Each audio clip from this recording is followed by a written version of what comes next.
საქართველოს დამოუკიდებლობის დღეს აღნიშნავენ თელავში ცერეკლე მეორის გამზირზე წელსაც გამოიფინა სამხედრო ტექნიკა და აღჭურვილობა. ღონისძიების ორგანიზებაში ჩართულია გარემოს დაცვა და სოფლის მეურნეობის სამინისტრო. წარმოდგენილია კახეთის რეგიონის ვაზის ჯიშები. ჟანა დიდებაშვილი გვერდება ახლა მომების ეთერში. დიახ, საქართველოს დამოუკიდებლობის დღისადმი მიძღვნილი საზეიმო ღონისძიებები რამოდენიმე წუთია დაიწყო. დღეს ამ ღონისძიებების მთავარი ლოკაცია არის ქალაქ თელავის ცენტრალური მოედანი, სადაც განთავსებულია სხვადასხვა პავილიონი. ქალაქში მოსულ სტუმარს და ადგილობრივ მოსახლეობას საშუალება ექნება ჩაერთოს სხვადასხვა გასართობ და შემეცნებით პროგრამებში და აქტივობებში. გამოფენილია კახეთის ღირსშესანიშნაობების ამსახველი ფოტო გამოფენა, ასევე მოწყობილია სხვადასხვა კახეთში გავრცელებული სხვადასხვა ვაზის ჯიშების შესახებ ამსახველი ინფორმაცია. ქალაქის სტუმრებს შესაძლებლობა ექნებათ მონაწილეობა მიიღონ ქართული სამზარეულოს მასტერკლასში და ადგილზე დააგემოვნონ. ასევე ერთ-ერთ პავილიონში გამოფენილი არის სოფლის განვითარების სააგენტოს ბენეფიციართა ხელნაკეთი ნივთების გამოფენა გაყიდვა. მთელი დღის განმავლობაში პროგრამა დატვირთულია სხვადასხვა საზეიმო ღონისძიებები, თუმცა აღსანიშნავია ისიც, რომ საკმაოდ ხალხმრავალია და საინტერესო ყველა ასაკის მოქალაქისთვის ის ლოკაცია, სადაც საქართველოს თავდაცვის ძალების ტექნიკა და შეიარაღებაა გამოფენილი. როგორც გითხარით, საკმაოდ დატვირთულია დღის განმავლობაში პროგრამა. აქვე აღნიშნავ იმასაც, რომ საქართველოს დამოუკიდებლობისათვის მებრძოლ გმირთა მემორიალი ყვავილებით შეამკეს და პატივი მიაგეს მათ ხსოვნას საზოგადოებისა და ადგილობრივი ხელისუფლების წარმომადგენლებმა.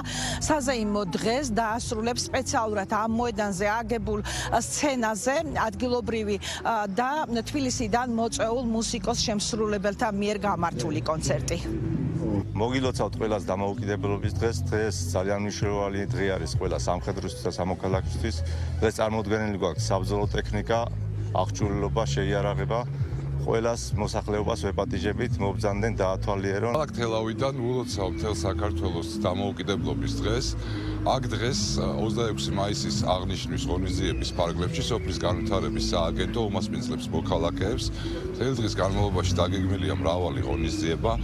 ეს დღე არის უმნიშვნელოვანესი და უმთავრესი დღესასწაული ყოველი ჩვენთაგანისთვის, რადგან საქართველოს ჩვენი სამშობლოს დამოუკიდებლობის დღე არის ასოცირებული ყველა ჩვენი მოქალაქისთვის პირად ღირსებასთან და ბედნიერებასთან. 1918 წლის 26 მაისი საქართველოს ისტორიაში ერთ-ერთი უმნიშვნელოვანესი დღე არის. დღე, რომელიც ყველა თითოეულ ჩვენთაგანს გვაერთიანებს და რომლისთვის ბრძოლა მას მოუტანა დღეს ჩვენ ქვეყანას დამოუკიდებლობა. რა თქმა უნდა, დღევანდელ დღეს ჩვენ პატივს მივაკებთ საქართველოს ერთიანობისათვის და თავისუფლებისათვის დაღუპულ გვირებს. დღევანდელ დღეს ჩვენს ქალაქში, რა თქმა უნდა, საზეიმოდ აღინიშნება 26 მაისი სოფლის განვითარების სააგენტოს და ადგილობრივი ხელისუფლების ერთობლივი ჩართულობით ქალაქის მთავარ მოედანზე იმართება საზეიმო ღონისძიება, სადაც განთავსებული არის სხვადასხვა ატრაქციები, სხვადასხვა შემეცნებითი კუთხეები და საღამოს დაამთავრებს კონცერტი. ქალაქის ცენტრალურ მოედანზე ნელ-ნელა იკრიბებიან მოქალაქეები და დღის განმავლობაში იგი უფრო მასშტაბურ ხასიათს მიიღებს. საკმაოდ კარგი და მზიანი ამინდია, რაც თავისთავად მოქმედებს საზეიმო განწყობაზე. საქართველოს დამოუკიდებლობის დღისადმი მიძღვნილი საზეიმო ღონისძიებების ორგანიზატორი თელავში საქართველოს მთავრობის ადმინისტრაციასთან ერთად გარემოს დაცვისა და ბუნებრივი რესურსების სამინისტროა. როგორც გითხარით, ღონისძიებები დაიწყო დღეს 12 საათზე და საღამოს გვიანობამდე გაგრძელდება. თელავიდან საუბრობდა ჟანა დიდებაშვილი.